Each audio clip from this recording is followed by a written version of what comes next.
Prequels are tough to get right. For every Better Call Saul, there are 10 more stories that failed to enrich the works that came before them. However, Francis Lawrence's The Hunger Games, The Ballad of Songbirds and Snakes manages to not only stand on its own, but as a prequel, it also deepens the text of the Hunger Games films starring Jennifer Lawrence's Katniss Everdeen. The filmmaker chalks it up to the strength of author Suzanne Collins' source material, as well as the performances of his two leads, Blyth and Rachel Zegler.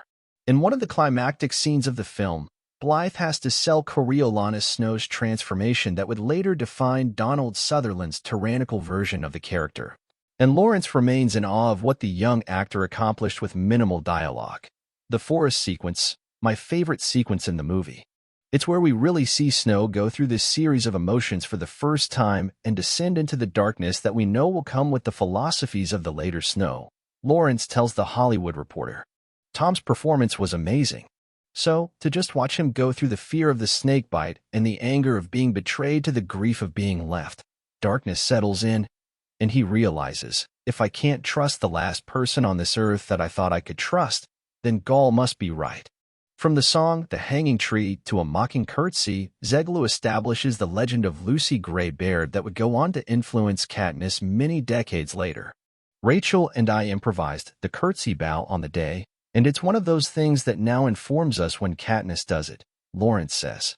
She probably heard a story about how 65 years earlier, some young woman got reaped and sang defiantly and did this curtsy.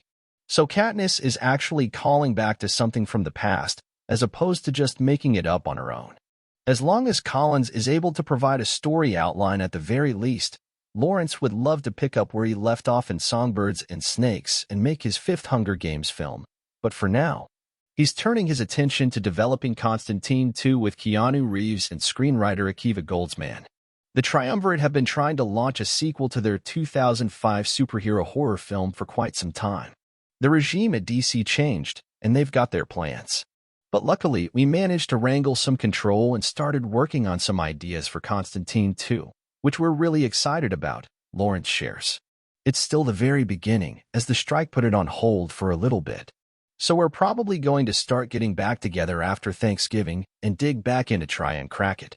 Below, during a recent spoiler conversation with THR, Lawrence also explains why he does not recommend two-part stories and titles.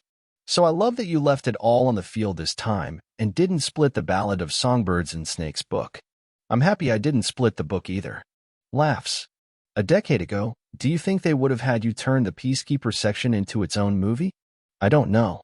It's hard to say with this one. It was a different mindset with that whole, original series, but as you've probably read, I do now look back and regret splitting Mockingjay into two. That was not my idea to do two. That idea happened before I was even asked to do them, but there was no way I was going to split this one.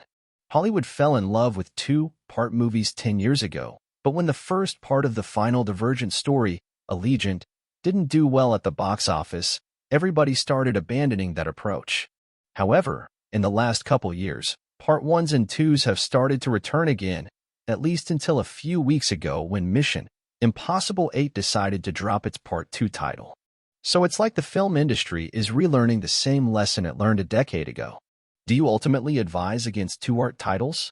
I do. I was really surprised by how much shit we got for splitting it, because we truly did think that there were two distinct stories to tell with their own dramatic questions. But I look back and I realize that there's a frustration level. It's different from an episode of TV where you have to wait a week. You build up to a point and you want to know where the story is going to go, but now you have to wait a year to see the rest. So I understand the frustrations involved with that.